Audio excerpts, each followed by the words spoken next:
नमस्कार, ग्लोबल न्यूजमा स्वागत छ। म प्रनिशा लक्ष्मी। नमस्कार, म कैलाश कोठायत। सुरुमा हेडलाइन्स।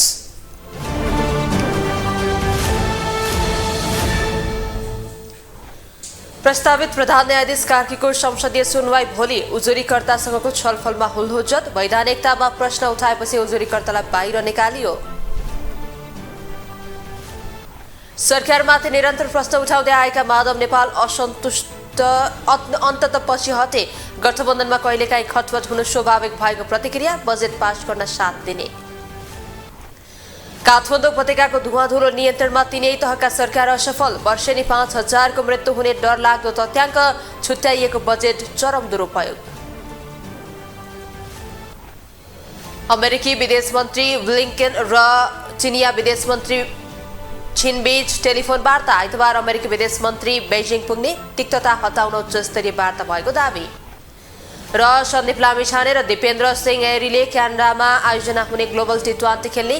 लामिछाने सुरे ज्याकवार र एरी मोन्टोरियल टाइगर्स क्लबमा अनुबन्ध।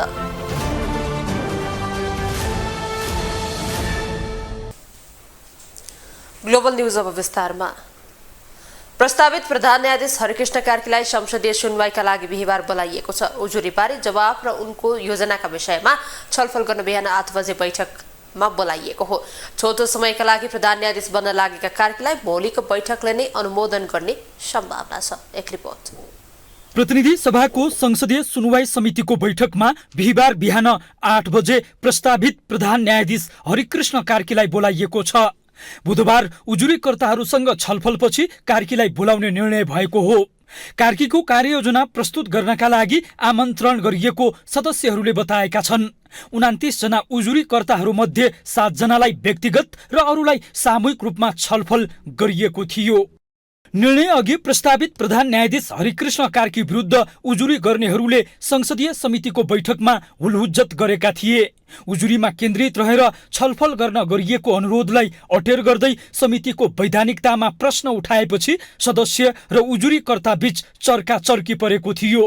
अनुशासन उल्लङ्घन गरेको भन्दै उनीहरूलाई मर्यादा पालक लगाएर बैठक स्थलबाट बाहिर निकालिएको हो।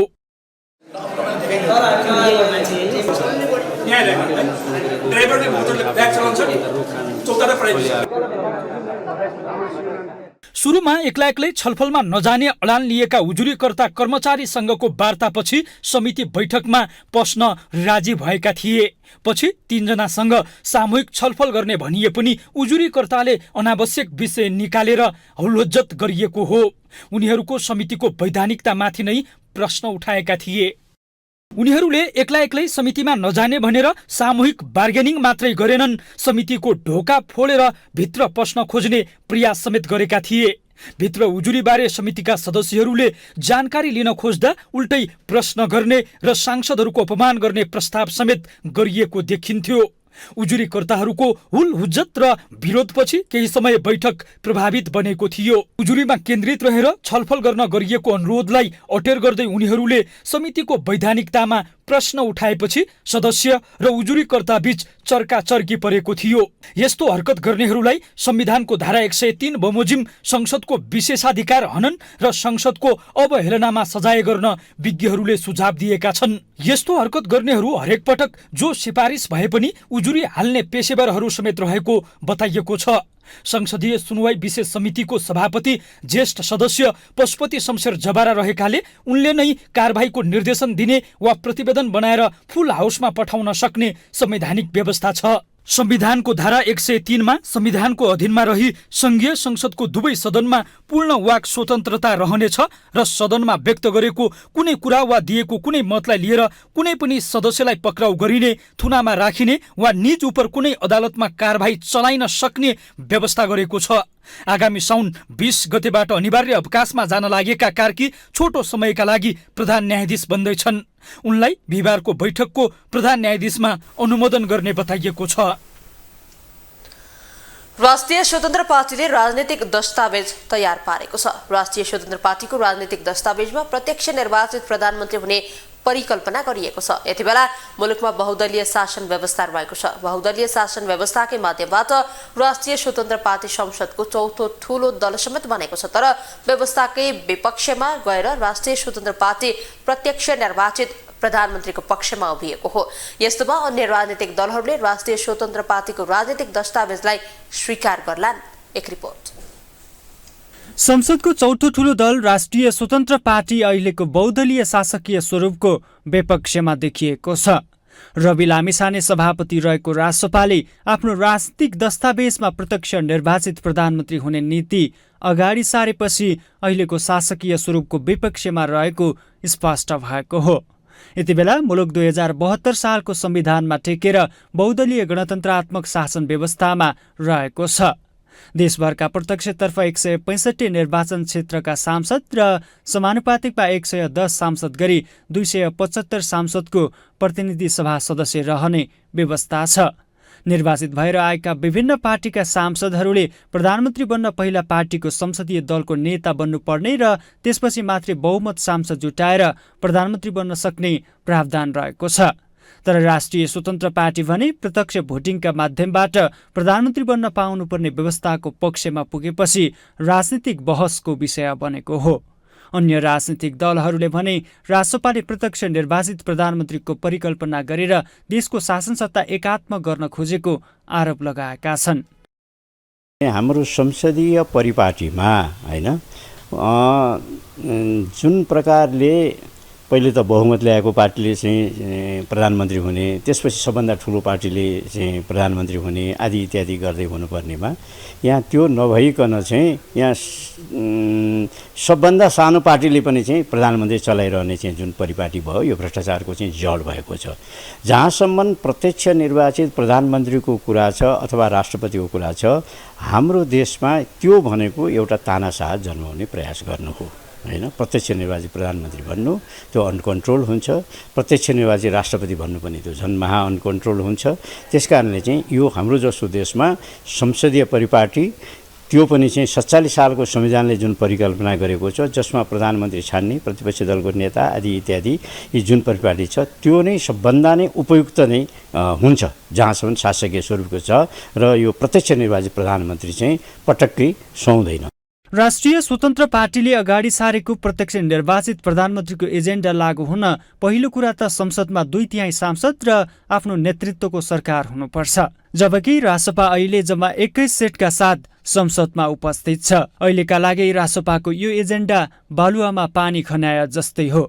तर रासपा यति बेला सरकार बाहिर रहेर मिसन 2084 मा लागेको छ। नेपाली जनताले हामी जाने बाटो सहज देखाइदिएका छन्। सहजै 84 मा राष्ट्रिय स्वतन्त्र पार्टीको अवस्था के हुन्छ भन्ने कुरा घर घरमा आम जनताले अनुमान गरिसकेका छन्। तर त्यो अनुमानलाई बाधा पुर्याउनको निमित्त अहिलेदेखि नै जुन प्रयासहरू चलेको छ त्यो प्रयासबाट चनाखो हुँदै जानुपर्ने हुन्छ। त्यसकारणले हामीमाथि हुने प्रहारहरूको हामीले सामना गर्नै पर्ने हुन्छ। राजासहितको प्रजातन्त्रको पक्षमा रहेको रापरपा समेत रासपाको प्रत्यक्ष निर्वाचित प्रधानमन्त्रीको एजेन्डा हाललाई सोच्न नसकिने बताएको छ।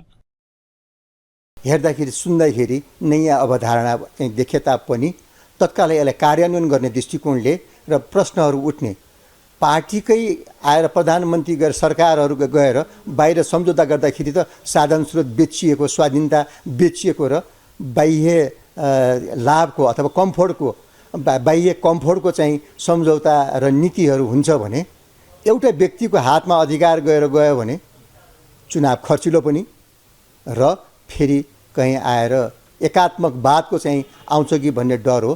त्यही पनि यसलाई सोचेर विचार गरेर समय परिस्थितिमा छलफल गर्नुपर्छ। नेपाली राजनीतिमा 240 वर्ष राजतन्त्र, 104 वर्षीय जहानीय राणा शासन, 2007 सालको प्रजातन्त्र, 2017 सालको पञ्चायत, 2046 सालको जनआन्दोलन र प्राप्त प्रजातन्त्र पुनर्स्थापना, 10 वर्ष सशस्त्र द्वन्द्व, 62-63 को जनआन्दोलन, 2065 सालमा स्थापना भएको गणतन्त्र र 2072 सालको संविधान अनुसार मुलुकको शासन पद्धति चलेको छ। नेपालमा विभिन्न राजनीतिक कालखण्डमा नेपाली जनतालाई नेपाली राजनीतिक दलहरूले विभिन्न शासकीय स्वरूप मार्फत आश्वासन दिइरहेका बेला रासोपाले समेत अर्को शासकीय स्वरूपको परिकल्पना गरेको हो। रासपाको उक्त एजेन्डाले कतिको सार्थकता पाउँछ त्यो भने हेर्न बाँकी छ।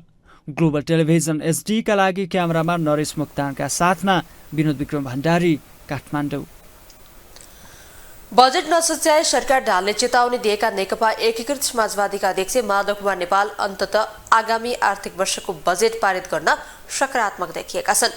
बजेटले गोर्खा, नुवाकोट र डडेलधुरा बाहेक अन्य जिल्लालाई नदेखिएको भन्दै असन्तुष्ट रहेका नेपाल अन्ततः बजेटलाई लिएर लचिलो बनेका हुन्। बजेटमाथि असन्तुष्टि पोख्ने क्रममा सरकार ढाल्ने चेतावनी समेत दिन भ्याएका नेपाल अहिले भने सत्ता गठबन्धनको बचाउमा उत्रिएका छन्। एक रिपोर्ट। अर्थमन्त्री डाक्टर प्रकाश शरण महतले आगामी आर्थिक वर्ष 2080-81 का लागि ल्याएको बजेटमाथि आक्रामक देखिएका नेकपा एकीकृत समाजवादीका अध्यक्ष माधव कुमार नेपाल अहिले सकारात्मक देखिएका छन्। बजेट नसच्याए सरकार ढल्ने चेतावनी दिएका नेपाल अहिले त्यही बजेट पारित गर्न तयार भएका हुन्। यसअघि अर्थमन्त्री डाक्टर महतले ल्याएको बजेट गोरखा, डडेलधुरा र नुवाकोटमुखी भएको भन्दै नेपालले सच्याउन माग गरेका थिए। उनले बजेट नसच्याए प्रधानमन्त्री पुष्पकमल दाहाल नेतृत्वको वर्तमान सरकार ढल्ने चेतावनी समेत दिएका थिए। यही पाराले जाने हो भने दुर्घटनातिर जान्छ कि भन्ने डर पनि लाग्छ। मुलुक त भन्दिनँ म, सरकार मुलुक त अब किन जानु र, मुलुकभित्र सरकार पर्ने भएको हुनाले एउटा व्याख्या हुने भयो। तर त्यस्तो नजाओस् भन्ने बारेमा प्रधानमन्त्रीको ध्यान जानुपर्छ, अर्थमन्त्रीको ध्यान जानुपर्छ, चित्त बुझाउनुपर्छ, बेठिक भएको कुरालाई करेक्सन गर्नुपर्छ। मेरो पनि प्रयास छ यो कुरालाई चाहिँ मिलाउने कुरामा। बजेटको विरोध गर्ने क्रममा नेपालले बजेटमा सबैजना असन्तुष्ट रहेको उल्लेख गर्दै प्रधानमन्त्री र अर्थमन्त्रीले लचकता नदेखाए सरकार दुर्घटनामा जाने चेतावनी दिएका थिए। अहिले भने बजेटलाई लिएर उनी नरम छन्।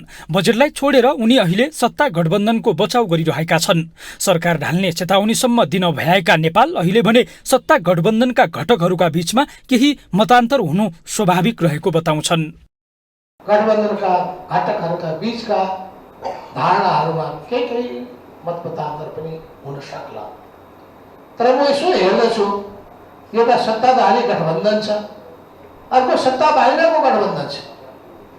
सत्ता बाहिरको गठबन्धनमा कस्ता कस्ता खालका शक्तिहरू छन् यसो हेर्ने हो भने संविधानमाथि गम्भीर आघात पुर्याउने शक्तिहरू छन्। त्यहाँ संहितामाथि विश्वास नगर्ने मात्रै होइन, त्यसलाई समाप्त पार्न चाहने शक्तिहरू छन् त्यहाँ। यो सबै अवस्थाभित्र अहिलेको जुन गठबन्धन छ यो लोकतान्त्रिक गठबन्धन हो र यो प्रगतिशील दिशामा अगाडि बढ्न सक्ने गठबन्धन हो भन्ने कुरालाई हामीले दृढताका साथ अगाडि बढाउन सक्नुपर्छ। अध्यक्ष नेपाल मात्रै होइनन्, एकीकृत समाजवादीका अन्य प्रभावशाली नेताहरूले समेत बजेटको चर्को विरोध गरेका थिए। उपाध्यक्ष राजेन्द्र प्रसाद पाण्डेदेखि अन्य सांसदहरूसम्मले सार्वजनिक कार्यक्रमबाटै बजेटको चर्को आलोचना गरेका थिए। उनीहरूले नै बजेटको विरोध गर्न अध्यक्ष माधव कुमार नेपालमाथि दबाव बनाएका थिए। बजेट सच्याउन माग गर्दै उनीहरू प्रधानमन्त्री र अर्थमन्त्रीलाई भेट्न सिंहदरबार समेत पुगेका थिए। मंगलबार मात्र बसेको सत्ता गठबन्धनको बैठकले बजेट सच्याउने विषयमा सकारात्मक छलफल गरेको बताइएको थियो। त्यस लगत्तै अध्यक्ष नेपालको बोली समेत फेरिएको हो। ग्लोबल टेलिभिजनका लागि क्यामेरामा नरेश मोक्तानका साथमा पूर्व प्रधानमन्त्री एवं नेपाली कांग्रेसका सभापति शेरबहादुर देउवा स्वास्थ्य उपचारका लागि सिङ्गापुर प्रस्थान गरेका छन्। श्रीमती आर्जु राणासहित सिङ्गापुर गएका देउवाले त्यहाँ रहँदा नियमित स्वास्थ्य परीक्षण गर्नेछन्। निजी सचिवालयले नियमित स्वास्थ्य उपचारका लागि देउवा सिङ्गापुर गएको दावी गरे पनि नेपालमा भने उनको सिङ्गापुर यात्रामाथि आशंका गर्न थालिएको छ। एक रिपोर्ट। पूर्व प्रधानमन्त्री तथा नेपाली कांग्रेसका सभापति शेरबहादुर देउवा 7 दिनपछि स्वदेश फर्किने गरी सिङ्गापुर प्रस्थान गरेका छन्। पत्नी आर्जु राणासहित सिङ्गापुर गएका देउवाले त्यहाँ रहँदा नियमित स्वास्थ्य परीक्षण गर्नेछन्। सभापति देउवाले आफू स्वदेश नफर्किउन्जेलसम्मका लागि उपसभापति पूर्णबहादुर खड्कालाई पार्टीको कार्यवाहक सभापतिको जिम्मेवारी समेत दिएका छन्। कांग्रेसको पार्टी कार्यालयले सभापति देउवाले पार्टी विधानको धारा 25 को उपधारा 13 बमोजिम स्वदेश फर्कुन्जेलसम्मका लागि खड्कालाई कार्यवाहक सभापतिको जिम्मेवारी दिएको बताएको छ। देउबाको सचिवालयले सिङ्गापुर यात्रा विशुद्ध व्यक्तिगत भएको बताएको छ, तर नेपालमा भने उनको भ्रमणमाथि आशंका गरिन थालिएको छ। स्वयं काङ्ग्रेसका नेताहरू नै देउबा सिङ्गापुर जानुलाई शङ्काको रूपमा हेरिरहेका छन्। शङ्का गर्नलाई ठाउँ छ। विगतमा पनि विभिन्न नेपालको राजनीति परिवर्तनमा नेपालको राजनीतिमा माइक्रो म्यानेजमेन्ट भएको छ, सबैले स्वीकार्छन्, त्यो हो। फेरि कुनै राजनीतिक उद्देश्यबाट गएको हो भने त्यो कुरो आउला, तर नेपाली राजनीतिलाई विदेशमा गएर चलखेल गर्ने प्रवृत्तिबाट भने त्यो स्वीकार्य हुँदैन, राम्रो होइन, जो विगतमा भएर आइराखेको छ। नेपाली काङ्ग्रेसको पार्टी कार्यालयले विज्ञप्ति जारी गर्दै देउबा देश बाहिर गएको भन्दै पार्टीको कार्यवाहक सभापतिको जिम्मेवारी उपसभापति पूर्णबहादुर खड्कालाई दिएको पुष्टि गरेको छ। तर देउबा के कारणले देश बाहिर जाँदैछन् भन्ने विज्ञप्तिमा खुलाइएको छैन। सिङ्गापुरमा विगतमा थुप्रै सन्धि र सम्झौता भएको हुँदा के सभापति देउबाले त्यस्तै त गर्ने होइनन् भन्ने आशंका काङ्ग्रेस नेता कार्यकर्ताहरूमा छ। मेरो सभापति अब विदेश त घुमिरहनुहुन्छ, स्वाभाविक हो। नेपाली राजनीतिमा हरेक अब सिङ्गापुरमा फेरि चाहिँ विशेष गरेर चाहिँ अब त्यो राजनीतिक दृष्टिकोणले भेटघाट यो 12 बुँदे हुँदादेखि नै गिरिजाबाबुको पालादेखि नै विभिन्न भेटघाट भइराखेको हो। बाहिर आउँदाखेरि चाहिँ उपचार गर्न जाने फलोअप पनि भनेर आएको छ। पार्टीले पनि मेरो सभापति किन जाँदैछ भनेर कुनै अफिसियल विज्ञप्ति पनि जारी गरेको छैन। मेरो सभापति जाँदैन यो कारणले जाँदै हुनुहुन्छ भने काङ्ग्रेस पार्टी केन्द्रीय कार्यालयबाट विज्ञप्ति आउनु पर्थ्यो। सभापति देउबाको नियमित स्वास्थ्य परीक्षण भनिएको भए पनि कहाँ कुन अस्पतालमा चेक जाँच हुने भन्ने विषय खुलेको छैन। यसअघि समेत विभिन्न दलका नेतादेखि पूर्व राजासम्म सिङ्गापुर आवत जावत गर्ने क्रम रहेकाले देउबाको भ्रमणका बारेमा समेत शङ्का गरिएको हो। यसअघि एमाले अध्यक्ष केपी शर्मा ओलीको पनि सिङ्गापुरमा उपचार गरिएको थियो। त्यसबाहेक काङ्ग्रेसभित्र विवाद चर्किएका बेला अघिल्लो महिना मात्रै काङ्ग्रेस नेता डाक्टर शेखर कोइराला समेत आँखाको उपचार गर्ने भन्दै सिङ्गापुर पुगेका थिए। यसअघि सिङ्गापुरमा उपचारका लागि तत्कालीन काङ्ग्रेस सभापति गिरिजा प्रसाद कोइराला पनि पटक पटक जाने गरेका थिए। उपप्रधान एवं गृहमन्त्री नारायण काजी श्रेष्ठले सरकार जिल्ला निर्वाचन कार्यालय हटाउने पक्षमा नरहेको स्पष्ट पार्नु भएको छ। बुधबार राष्ट्रिय सुरोकार तथा समन्वय समितिको बैठकमा मन्त्री श्रेष्ठले सरकारको मनसाय जिल्ला निर्वाचन कार्यालय हटाउने र जिल्ला प्रशासन कार्यालय अन्तर्गत राख्ने नरहेको बताउनु भएको हो। उहाँले सरकारले जेठ 15 गते प्रस्तुत गरेको आगामी आर्थिक वर्ष 2080-81 को बजेट वक्तव्यमा जिल्ला निर्वाचन कार्यालय खारेज गर्ने भन्ने शब्द परेको भए पनि सरकारको आशय खारेजी गर्ने नरहेको बताउनु भयो। उहाँले बजेट वक्तव्यमा जिल्ला निर्वाचन कार्यालयहरू नै खारेज गर्ने भन्ने जस्तो प्रिन्ट भई आएको बताउनु भयो। सरकारले राजस्वको सङ्कलन अपेक्षा गरेको भन्दा कम भएको, ऋण भुक्तानीको मात्राको अनुपात बढ्दै गएको र साधारण खर्च पनि बढ्दै गएको सन्दर्भमा मितव्ययिताको नीति लिनु परेको उहाँले बताउनु भयो। यो ब्याज भुक्तानी, ऋण भुक्तानीको मात्राको अनुपात बढ्दै गएको र साधारण खर्च पनि बढ्दै गएको सन्दर्भमा मितव्ययिताको नीति लिनुपर्छ। गृहमन्त्री श्रेष्ठले सरकारले छिटोभन्दा छिटो संविधानले सुनिश्चित गरेको हक कानुन बनाएर दिने कुरामा प्रतिबद्ध रहेको बताउनु भयो। उहाँले सरकार नेपाली नागरिकलाई नागरिकता दिनका लागि प्रतिबद्ध रहेको पनि बताउनु भयो। उहाँले सर्वोच्च अदालतले स्टे अर्डरको निर्णय लम्ब्याउने नभई चाँडो फैसला गरे सरकार नागरिकताका लागि आफ्नो बाटोमा लाग्ने बताउनु भयो। विश्वमा हरेक वर्ष धुवा धुलोका कारण 42,000 को हाराहारीमा मानिसहरूको मृत्यु हुने गरेको तथ्याङ्क बाहिरिएको छ, जसमा काठमाडौँ उपत्यकामा मात्रै धुवा धुलोकै कारण 5,000 भन्दा बढीको मृत्यु हुने गरेको तथ्याङ्क छ। विश्व स्वास्थ्य सङ्गठनका अनुसार 79% मानिसहरू वायु प्रदूषित वातावरणमा बस्ने गरेका छन्। एक रिपोर्ट। नेपालको संघीय राजधानी काठमाडौँ शहर हरेक दिन कुरूप बन्दै गइरहेको छ। संघीय राजधानी काठमाडौँ शहर अहिले जनसंख्याको चाप, भीड़ र समस्यामा डुबेको छ। धुवा धुलो, सड़कमा यातायातका साधनहरूको चाप, आवत जावत गर्ने मानिसहरूको चाप, फोहोरले दुर्गन्धित सड़कका पेटीहरू, भुइँमा लत्रिरहेका तारहरूले शहर कुरूप बन्न थालेको छ। विशेष गरी पछिल्लो समय सङ्घीय राजधानी काठमाडौँ शहर धुलाम्बे बन्न थालेको छ। यसरी बढिरहेको धुवाँ धुलोको प्रभावले मानिसहरूको स्वास्थ्यमा पनि प्रतिकूल असर पार्दै गएको छ। धुवाँ धुलो न्यूनीकरणमा शहरी विकास योजनाका काम व्यवस्थित हुन नसक्नु र सम्बन्धित निकायहरूले ध्यान दिन नसक्नाले धुवाँ धुलोको मात्रा बढ्ने गरेको वातावरणविद शंकर प्रसाद पौडेल बताउँछन्। नपुगेको भन्ने कि शहरी क्षेत्रको केही हिसाबमा पुगे पनि ग्रामीण ठाउँहरूसम्म यसलाई पुर्याउन आवश्यक चाहिँ छ र 11वटा रणनीतिक क्षेत्र चाहिँ जस्तो निर्माण गतिविधिदेखि लिएर सवारी साधन को कुरोले छ, त्यसमा उद्योगजन्य प्रदूषणहरू वायु प्रदूषण कम गर्ने कुराहरू छ। 11वटा रणनीतिक क्षेत्रहरूको आधारमा चाहिँ हामीले चाहिँ सबै क्षेत्रगत हिसाबले चाहिँ यसका स्रोतहरूलाई हामीले नियन्त्रण गऱ्यौँ प्रदूषणका भने नियन्त्रण हुन्छ भन्ने छ। यो काठमाडौँ उपत्यका वायु गुणस्तर व्यवस्थापन कार्ययोजना काठमाडौँ उपत्यकाको लागि डिजाइन भयो, तर त्यहाँ भएका रणनीतिक क्षेत्रहरूको चाहिँ इम्प्लिमेन्टेसन देशका अन्य भागहरूमा गरियो भने पनि यसले प्रदूषण घटाउन सहयोग पुर्याउँछ।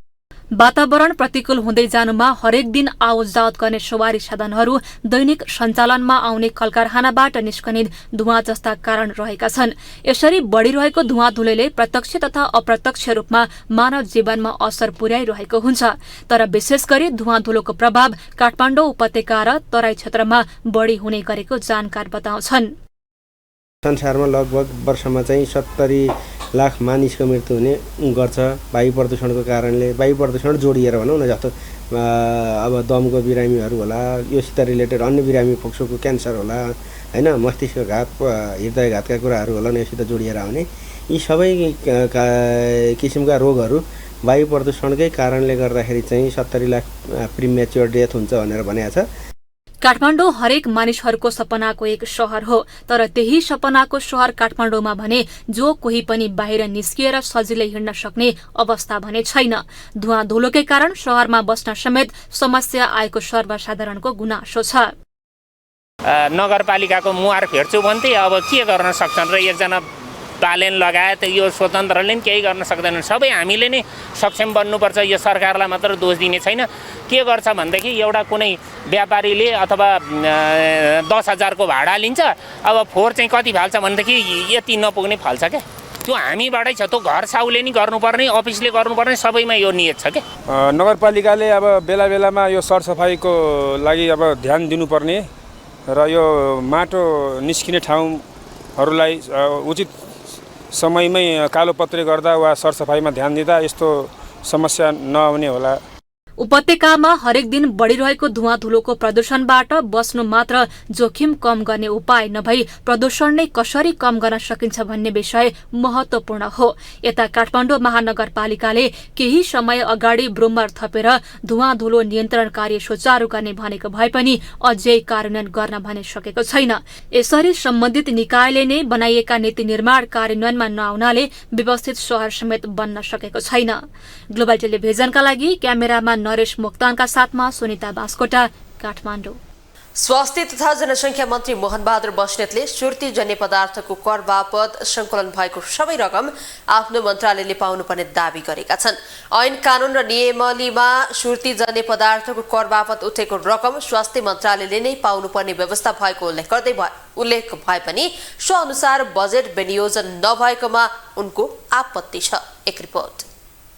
बुधबार संघीय संसद प्रतिनिधि सभा अन्तर्गतको शिक्षा, स्वास्थ्य तथा सूचना प्रविधि समितिको बैठकमा मन्त्री बस्नेतले 6 अर्ब बजेट नै कानूनी रूपमा आफ्नो मन्त्रालयले पाउनुपर्ने जिकिर गरेका हुन्। उनले सो बजेट मन्त्रालयलाई उपलब्ध गराए दरबन्दी सम्बन्धी सबैभन्दा ठूलो समस्या हल गर्दै लैजाने दावी गरे। सुर्तीजन्य पदार्थको करबाट हाल 6 अर्ब रकम उठेको छ। सो मध्ये सरकारले बजेटमा 40 करोड़ मात्रै स्वास्थ्य मन्त्रालयलाई विनियोजन गरेको उनको भनाइ छ। भएको बजेटले हामी केही न केही रूपले यो सञ्चालन गर्ने कुरा एउटा बाटो हो, तर दरबन्दीका लागि त विशेष बजेट चाहियो नि। त्यही विषयमा अहिले सुर्तीजन्य पदार्थमा उठेको ट्याक्स 6 अरबमा यो वर्ष 40 करोड़ मात्रै पाएका छौँ। बाँकी पैसा चाहिँ यो मन्त्रालय दिएर ल दरबन्दी चाहिँ अगाडि बढाऊ यो प्रक्रिया भन्यो भने राम्रै समस्या चाहिँ हल हुँदै जान्छ। अर्को वर्षको लागि त्यो व्यवस्था गर्दै जाउँला। प्रमुख प्रतिपक्षी दलका नेता एमालेकी सांसद विद्या भट्टराईले एउटा बिरामीले डायलाइसिस गर्नका लागि 8-10 महिना कुर्नुपर्ने अवस्था अन्त्य हुने गरी आवश्यक मापदण्ड बनाउन सरकारलाई सचेत गराइन्। उनले स्वास्थ्य सेवाको सुधारका लागि आवश्यक योजनाहरूको तर्जुमा गर्न पनि सरकारले ढिलाइ गर्न नहुने बताइन्। पहिलो कुरा भनेको पोखरामा डायलिसिस गर्नका लागि 8 देखि 10 महिना कुर्नुपर्छ। पोखरा स्वास्थ्य विज्ञान प्रतिष्ठानबाट डायलिसिस गर्छु भन्ने बिरामीले 8 देखि 10 महिना कुर्नुपर्छ। र त्यसमा पनि के हुन्छ भन्दा कसैले फोन गर्यो भने उसको प्रायोरिटी फेरि के हुन्छ, माथि आउँछ। यो कुरा कहिले अन्त्य हुन्छ? हामीले फोन गरेर बिरामीले डायलिसिस गर्ने अवस्था जबसम्म सिर्जना गर्छौं उसलाई प्राथमिकीकरण गर्ने हस्पिटलले आफ्नो एउटा मापदण्ड बनाउने कि नबनाउने। सत्तारूढ माओवादी केन्द्रका सांसद देवेन्द्र पौडेलले संवैधानिक व्यवस्था अनुसार गाउँ गाउँमा अस्पताल र त्यसमा चिकित्सकहरूको आवश्यक व्यवस्था तत्काल गर्न सरकारसँग माग गरे। उनले अस्पतालको भवन बन्ने तर चिकित्सकको व्यवस्था हुन नसक्ने अवस्थाको अन्त्य गर्न पनि सरकारलाई दबाब दिए। 500 1000 1500 गाउँमा पनि अस्पतालमा डाक्टर छैन र त्यो डाक्टर लानको निम्ति वहाँ आएको छ, उसलाई वहाँ जा भन्छ, डाक्टर गइरहेको छ। चिकित्सा शिक्षा आयोगले परीक्षा सम्बन्धी प्रणाली आयोगको ऐन बनेर आयोग सक्रिय भएर गइसकेपछि प्यारामेडिकल विश्वविद्यालयले करिब हटायो। सिटाउन कसले भेट्ने गाउँमा? राष्ट्रिय स्वतन्त्र पार्टीकी सांसद एवं पूर्व स्वास्थ्य राज्य मन्त्री डाक्टर तोशीमा कार्कीले स्वास्थ्य क्षेत्रमा ठूलो समस्याको रूपमा रहेको दरबन्दी व्यवस्थापन हुने गरी सरकारले नीति तथा कार्यक्रम र बजेट नल्याएको भन्दै आपत्ति जनाइन्। उनले स्वास्थ्य सेवालाई सहज बनाउन जनशक्तिको निर्माण र व्यवस्थापनमा ध्यान दिन सरकारलाई सुझाव समेत दिइन्। तर पनि दरबन्दी बढाउने योजना अहिलेको सरकारको नीति कार्यक्रममा पनि परेन, यो बजेट विनियोजन भएर आएको कार्यक्रममा पनि परेन। तर हामीले हरेक पालिकामा एउटा आधारभूत अस्पताल बनाउँछौँ, 5 बेडेड 10 बेडेड 15 बेडेड अस्पताल बनाउँछौँ भनेपछि त्यो अस्पताल चलाउने चाहिँ कसले? अस्पताल चलाउने जनशक्ति नै निर्माण गर्दैनौँ भने अस्पताल नबनाऊ। बनिसकेका अस्पतालहरू छन्, स्वास्थ्य चौकीहरू छन्, आधारभूत स्वास्थ्य केन्द्रहरू छन्। नेकपा एकीकृत समाजवादी सांसद भानुभक्त जोशीले सबै वडाहरूमा अस्पतालको आवश्यक व्यवस्था मिलाउन सरकारसँग माग गरे। उनले दरबन्दी अनुसार चिकित्सकहरूको व्यवस्थापन गर्ने सरकारको योजना के छ भनी प्रश्न समेत गरे। वडामा एउटा भवन पनि सबै ठाउँमा बनाइदिनु पर्यो भन्ने माग हो। यसको के योजना छ? कहिलेसम्म? जस्तो अहिले हामी 2080-81 मा छौँ। यो कतिसम्म तपाईँहरू सबै देशका सबै वडापालिकामा हस्पिटल बनाइसक्नुहुन्छ र दरबन्दी अनुसारको एउटा कमसेकम डाक्टर पठाउने योजना के छ? यसका लागि मैले तपाईँहरूलाई सामान्य यही कुराहरूको माग गरेँ। सांसद जोशीले जिल्ला अस्पताललाई स्रोत साधनयुक्त बनाउन पनि सरकारले विशेष ध्यान दिनुपर्ने आवश्यकता रहेको उल्लाएका थिए। आज विश्व रक्तदाता दिवस मनाइएको छ। ए, बी र ओ रक्त समूह पत्ता लगाउने डाक्टर कार्ल ल्यान्डस्टनरको जन्मदिनका अवसरमा यो दिवस मनाउने गरिन्छ। जनचेतनाको लागि विश्व रक्तदाता दिवस मनाउने गरिए पनि नेपालमा भने अझै पनि रक्तदाता सचेत हुन सकेका छैनन्। एक रिपोर्ट।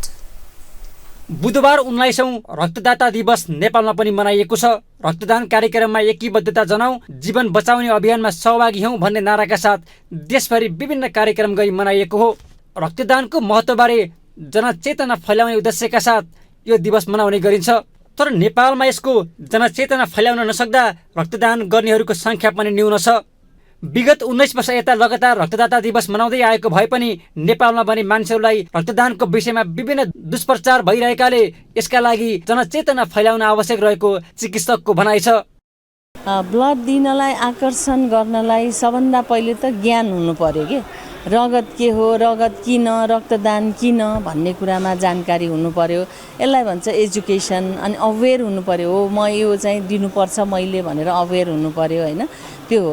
अब यो रक्तदान दिने किन भन्दाखेरि चाहिँ बिरामीलाई हो, रगतको विकल्प छैन, बिरामीलाई आवश्यक परेको बेलामा मान्छेको रगत मान्छेलाई नै दिनुपर्छ।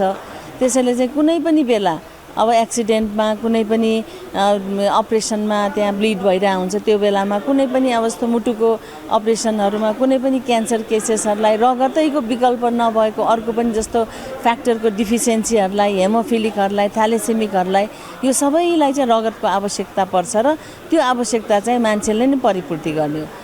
नेपालमा विभिन्न संस्थाहरूले ब्लड ब्याङ्क स्थापना गरिरहेका छन्। नेपालमा रेड क्रस सोसाइटीले 173 जिल्लाका 172 ब्लड ब्याङ्कबाट रक्त सेवा दिँदै आएको छ। धेरै अस्पतालले आफ्नै ब्लड ब्याङ्क समेत सञ्चालन गर्दै आएका छन्। तर रगत व्यवस्थापनको उचित प्रविधि नहुँदा अहिले पनि बिरामीका लागि रगत नै नपाउने अवस्था सिर्जना भएको छ। अझै दुर्गम ठाउँमा ब्लड ब्याङ्क नहुँदा कतिपयको ज्यानै जाने गरेको छ। रक्तदाताहरूले निःशुल्क दिएको रगतमै व्यापार गरेको विभिन्न संस्थालाई आरोप पनि लाग्ने गरेको छ। त्यो भन्दा पनि ठुलो समस्या सबैलाई रक्तदानका लागि सचेत नगराउनु हो। रेड क्रस सोसाइटीले भने जनचेतनाको लागि काम गरिरहेको दाबी गरिरहेको छ। मुख्य गरेर रगत भनेको कुरा आर्टिफिसियली बनाउन सकिँदैन। संसारमा अहिलेसम्म वैज्ञानिकहरूले धेरै कुरा पत्ता लगाए पनि रगत चाहिँ कृत्रिम रूपमा बनाउन सकेको छैन र यो स्वस्थ मान्छेले दिएर नै बिरामीको जीवन बाँच्ने हो। त्यही कुरा नै हामी सबभन्दा पहिला रक्तदान गर्दाखेरि अरू कसैको जीवन बाँच्छ भन्ने कुरा नै सबभन्दा बढी अवेरनेस हामी भन्छौँ र रगत दिने मान्छेहरूले पनि आफूले फिल गरे हुन्छ रगत दिएपछि बिरामीलाई मात्रै फाइदा गर्ने होइन, रगत दिने मान्छेलाई नै स्वतः आफूलाई फाइदा हुन्छ भनेर उहाँहरूलाई हामी जागरण ल्याउँछौँ।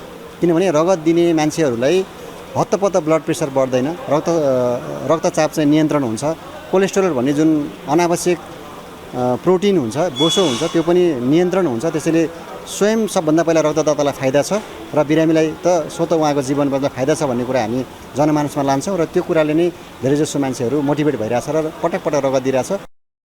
यसो त विश्वभरि सबैभन्दा धेरै पटक रक्तदान गर्ने महिला निता घिरैया नेपालकै हुन्। सबै नागरिकले स्वास्थ्यका लागि पनि रक्तदान गर्न आवश्यक रहेको उनको भनाइ छ। यस्तो के लाग्छ कि किनभने हामीहरूको रगत यो जुन चाहिँ छ नि त्यो खेर जाने रगतै हो कि मलाई फिलिङ भएको कि यदि खेर जाने रगत हामीले कसैलाई डोनेट गरेछ कसैको ज्यान बच्छ भने त्योभन्दा ठुलो त के पनि होइन नि, धर्म पनि हो। अनि त्यही भएर मलाई के लाग्छ कि बिरामी यहाँ छटपटाइराखेको छ रगत नभएर, अनि हामीले चाहिँ सक्षम भएर पनि हामी दिनै सकिरहेको छ अनि किन नदिएको। त्यो भएर चाहिँ मलाई लाग्छ कि कमसेकम अरूले नभए पनि म त देऊ, कमसेकम जबसम्म मेरो शरीरले साथ दिन्छ र मेरो हेल्थले साथ दिन्छ तबसम्म म रगत दिन्छु। जुन 14 तारिकमा ए, बी र ओ रक्त समूह पत्ता लगाउने डाक्टर कार्ल ल्यान्ड स्टेनरको जन्मदिन पारेर रक्तदाता दिवस सन् 2004देखि मनाउन थालिएको हो। ग्लोबल टेलिभिजनका लागि क्यामेरामा नरेश मुक्तानका साथमा सूर्य भट्टराई, काठमाडौँ। अब ग्लोबल भोइस।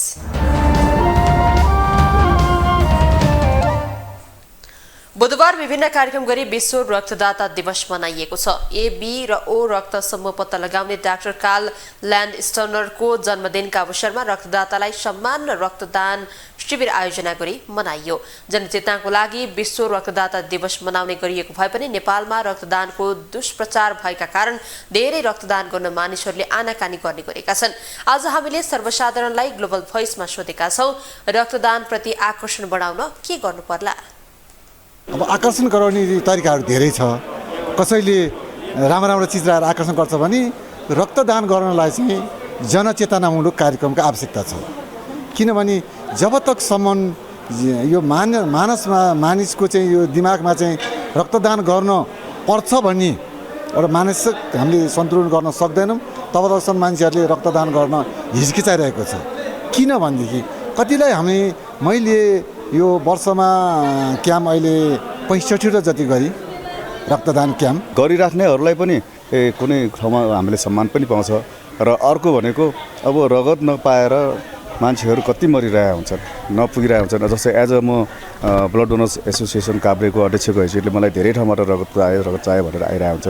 अघि पनि अहिले भर्खर पनि यहाँ फोन आइरहेको छ, मैले फोन उठाउन सकिरहेको छैन। र यसरी हामीले चाहिँ रक्तदान गर्नेहरूलाई चाहिँ उत्प्रेरित गर्नलाई चाहिँ हामी विभिन्न तरिकाहरूबाट चाहिँ हामीले गरिरहेछौँ। यो अलिकति यो जनचेतना अभाव नै हो। अब नेपालमा हाम्रो रक्तदान सेवा सुरु भएको चाहिँ अब यो 56 वर्ष पुगेर 57 वर्ष लाग्छ। यो आउने हाम्रो साउन चाहिँ 12 गते होइन, त्यसो भएको यो जनचेतना चाहिँ यो कमी हो। अहिले पनि के भ्रम छ भनेदेखि यो रक्तदान गरेर कमजोरी हुने, बिरामी हुने, मरिहाल्ने भन्ने किसिमको छ। खास यो के पनि होइन होइन। अब म 102 पटक दिएको यो व्यक्ति मैले 49 साल मङ्सिर 20 गते भएर दिएको होइन। म हरेक 3 महिना दिएर आएको छु। अब इन्टरनेसनल न्युज।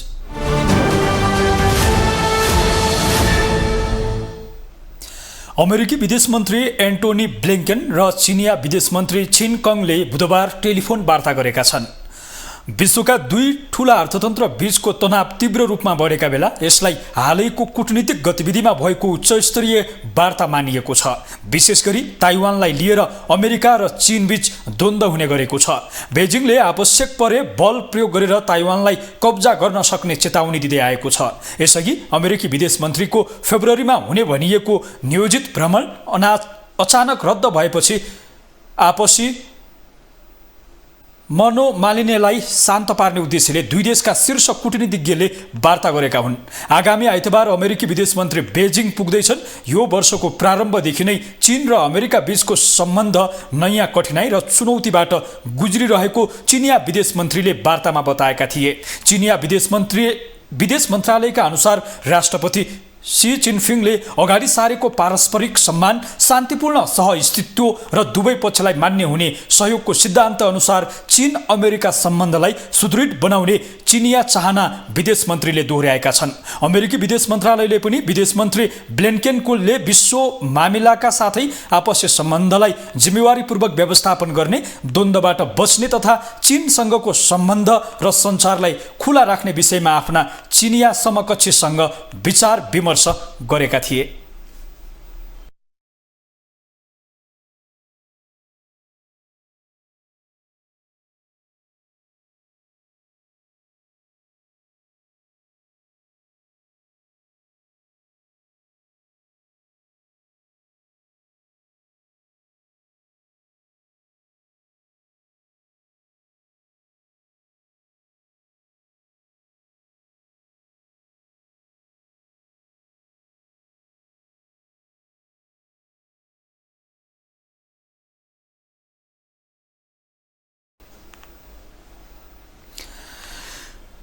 अब स्पोर्ट्स न्युज।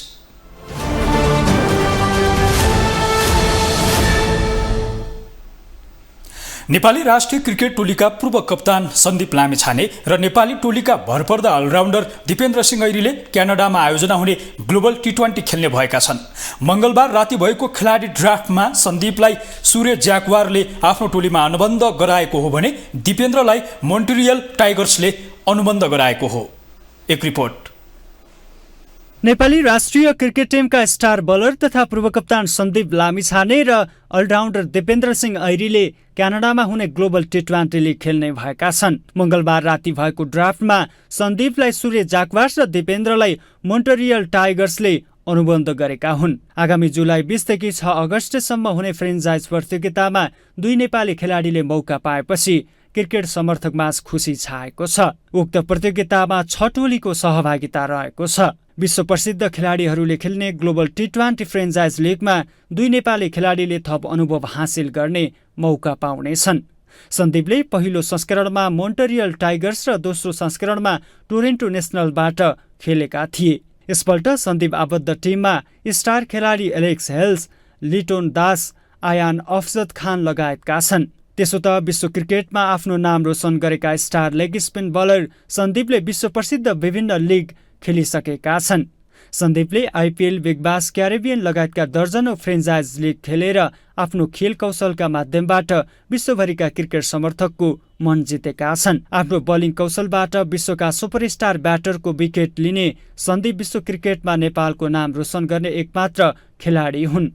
पछिल्लो समय अदालती मुद्दाको झमेलामा परेका सन्दीप व्यावसायिक क्रिकेटमा भने समय पाइरहेका छैनन्। त्यस्तै अर्का नेपाली अलराउन्डर दिपेन्द्र सिंह ऐरीले क्यानाडाको भूमिमा विश्व प्रसिद्ध खेलाडीका माझ राम्रो अनुभव बटुल्न र आफ्नो खेल कौशल प्रदर्शन गर्न पाउने भएका छन्। दिपेन्द्र आबद्ध मोन्ट्रियलमा बंगलादेशका सुपरस्टार सकिब अल हसन, वेस्ट इन्डिजका आन्द्रे रसेल, युएका कप्तान मोहम्मद वासिम लगायतका खेलाडी रहेका छन्। पहिलोपल्ट विदेशी फ्रेन्चाइज लिग खेल्न लागेका दिपेन्द्रले विश्व प्रसिद्ध खेलाडीसँग राम्रो अनुभव बटुल्नेछन्। नेपाली राष्ट्रिय क्रिकेट टिममा अलराउन्डरको भूमिकामा देखिने दिपेन्द्रले ग्लोबल टी20 लिगमा समेत राम्रो प्रदर्शन गरेर विश्वभरिका क्रिकेट समर्थकको माया पाउने आशा नेपाली क्रिकेट समर्थकको रहेको छ। यसअघि ग्लोबल टी20 लिगमा नेपालका तर्फबाट सन्दीप र सोमपाल सहित पारस खड्का, कुशल मल्ल र करण केसीले विभिन्न विदेशी लिग खेलिसकेका छन्। ग्लोबल टी20 लिग सन् 2018 देखि सुरु भएको हो। सन् 2019 मा दोस्रो संस्करण आयोजना भए ता प्रतियोगिता सञ्चालन हुन सकेको थिएन। ग्लोबल टेलिभिजन एचडी का लागि खेलकुद ब्युरोको रिपोर्ट। ग्लोबल न्यूजको अन्त्यमा हेडलाइन्स पुनः एकपटक।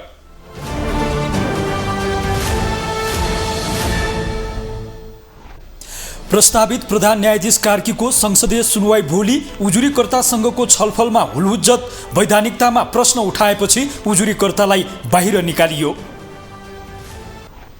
सरकारमाथि निरन्तर प्रश्न उठाउँदै आएका माधव नेपाल अन्ततः पछि हटे। गठबन्धनमा कहिलेकाहीँ खटपट हुनु स्वाभाविक भएको प्रतिक्रिया, बजेट पास गर्न साथ दिने।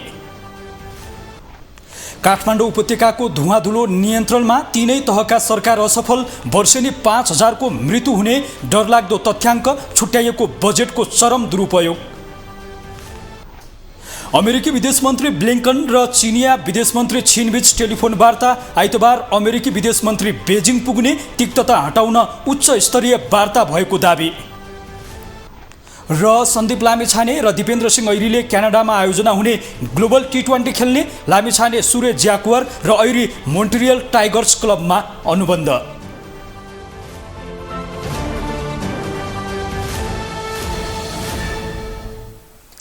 ग्लोबल न्यूज अहिलेलाई यति नै। ग्लोबल टेलिभिजन तपाईँ फेसबुक तथा युट्युबमा पनि प्रत्यक्ष रूपमा हेर्न सक्नुहुनेछ। ग्लोबल टेलिभिजन हेर्दै गर्नुहोला। नमस्ते।